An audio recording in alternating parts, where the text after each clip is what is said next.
नमस्कार दोस्तों, मैं हूँ आरसीईआरटी ऑनलाइन सेंटर के बाहर। अभी थोड़ी देर पहले मैंने आपको बताया कि एक बच्चा डिले हो रहा था, तो मैं उसको सेंटर पे लेके आया था। उसका एग्ज़ाम तो करा पाया मैं, लेकिन एक बच्चे मेरे साथ और है, क्या नाम है आपका? कार्तिक वर्मा। कार्तिक। कार्तिक बस 1 मिनट लेट हुए हैं। ये 3 बज के 30 मिनट पे मेरे सामने सेंटर का दरवाज़ा बंद हुआ है, ये लॉक हुआ है।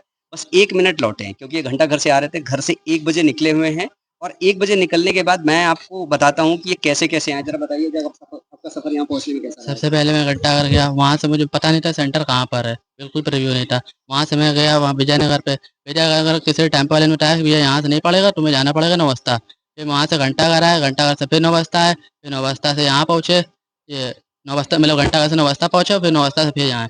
फिर बाहर आके पहुँचे, तो बाहर अंदर आने के लिए कोई साधन नहीं था, तो फिर दौड़ के आ रहे थे। इतने में बस 1 मिनट लेट हुआ, 1 मिनट बस बंद हो गया।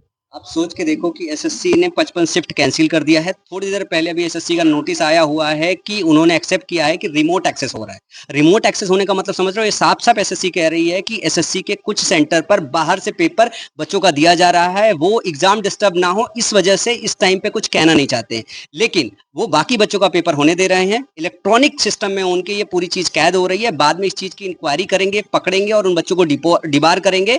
लेकिन इस बात का अभी भी पता नहीं कि रिमोट एक्सेस कहाँ से हो रहा है और जो ये सॉल्वर गैंग है वो पकड़े जाएंगे या नहीं जाएंगे। एसएससी अगर कोई गलती करे, 55 शिफ्ट कैंसिल कर दे, सर्वर ना चले, तो हम सारे के सारे बच्चे और शिक्षक सब बर्दाश्त करें, चुप रहें। वो ये कह रहे हैं कि शिक्षक को इस बात को रिपोर्ट करेगा, कोई एग्जामिनेशन के विषय में बोलेगा तो हम उसके ऊपर 1 करोड़ की पेनाल्टी लगा देंगे।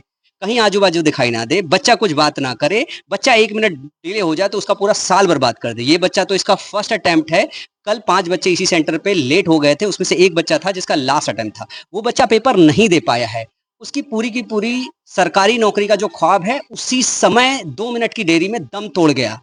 अगर इन बच्चों की गलती की सजा इनको मिल रही है, तो एसएससी की जो ये गलतियां चल रही है, जो एग्जाम का कैंसिल होना, सर्वर का कैंसिल होना, अगर ये नहीं हो रहा है तो उसका जिम्मेदार कौन है? कौन वो सजा भुगतेगा? चेयरमैन साहब क्या बताएंगे कि इस बच्चे को किस बात की सजा दी जा रही है? सिर्फ 1 मिनट लेट की? अगर ये 1 मिनट लेट है तो आपके जो शिफ्ट कैंसिल हो रहे हैं उसकी सजा आपको क्यों नहीं मिल रही है, सिस्टम को क्यों नहीं मिल रही है? और मेरी डिमांड है एसएससी से, जो बच्चे ऐसे हैं, जो इस तरीके के बच्चे हैं जिनसे इस बार 1-1 2-2 मिनट डिले की वजह से इनके पेपर छूट गए हैं, आप ऑलरेडी सारे बच्चों का री एग्जाम कराने वाले हो, इन इन बच्चों का भी री एग्जाम आपको कराना चाहिए। इन बच्चों के डेटा मैं कलेक्ट कर रहा हूँ और इन सारे बच्चों के डेटा आप तक पहुंचाए जाएंगे। क्या आपको पता है कि इस चीज की रिपोर्टिंग आपको एसएससी को करनी है? नहीं पता। नहीं जानकारी है। एसएससी ने एक पोर्टल पे एक जगह दिया है जहाँ पे आप जाके अपनी डिटेल भर सकते हो, अपने साथ हुई परेशानियों को मेंशन कर सकते हो।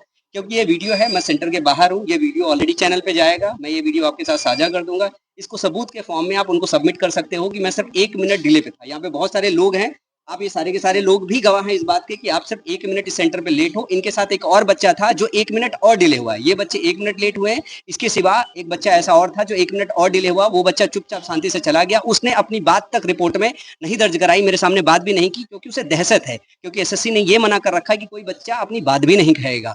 आप सोच के देखो, हम शिक्षक कितने परेशान हैं।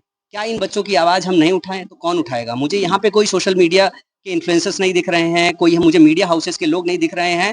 सब जगह टीचरों को, बाकी लोगों को चुप करा दिया गया है, नोटिस पे नोटिस निकाले जा रहे हैं, वार्निंग पे वार्निंग दिया जा रहा है। कब तक चुप बैठेंगे? मुझे नहीं लगता मैं चुप बैठने वाला हूँ। और बच्चा, आप आपने अब तक अगर स्टूडेंट यूनियन का ग्रुप ज्वाइन नहीं किया है तो उसे ज्वाइन कर लीजिए। उसमें सारे बच्चे अपनी डिटेल्स फॉरवर्ड कर रहे हैं। वहाँ पे प्रॉपर सिस्टमैटिक ढंग से जिन बच्चों के साथ इशू नोटिस की जा रही है और नोटिस करने के बाद वो एसएससी को रिपोर्ट में भेजी जाएगी। जब वो एग्जाम कंडक्ट कराने वाले होंगे तो आप सब बच्चों का एग्जाम कंडक्ट हो। आप कुछ एसएससी से अपील करना चाहते हो? कुछ खुद चेयरमैन साहब को मैसेज करना चाहते हो? मैं तो सिर्फ यही कहूँगा कि री एग्ज़ाम अगर हो सकता है लेट वालों का तो उनका भी होना चाहिए। अगर बाकी उनका हो रहा है कि जिनका शिफ्ट कंडक्ट नहीं हो पाई या वो नहीं एग्ज़ाम नहीं हो पाया जहाँ सेंटरों पे, उनका अगर हो रहा है तो हमारा भी होना चाहिए।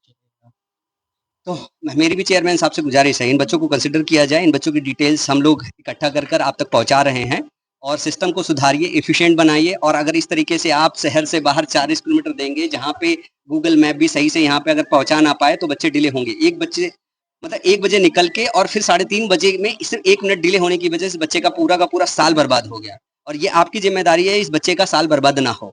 इस तरह से इस सेंटर पे या अलग-अलग सेंटर पे बहुत सारे इश्यूज़ हैं। अगर आप सब बच्चों को इस तरीके का इश्यू महसूस हो रहा है तो मैं इस वीडियो के नीचे कमेंट सेक्शन में एक लिंक पिन कर रहा हूँ, वो स्टूडेंट यूनियन ग्रुप का लिंक है। उसको ज्वाइन कीजिए, अपने डिटेल्स हमारे साथ साझा कीजिए। हम एसएससी को साझा करेंगे कि आप सबके साथ इस तरीके का इश्यूज़ नोटिस में आ रहा है। तो इस वीडियो में इतना ही।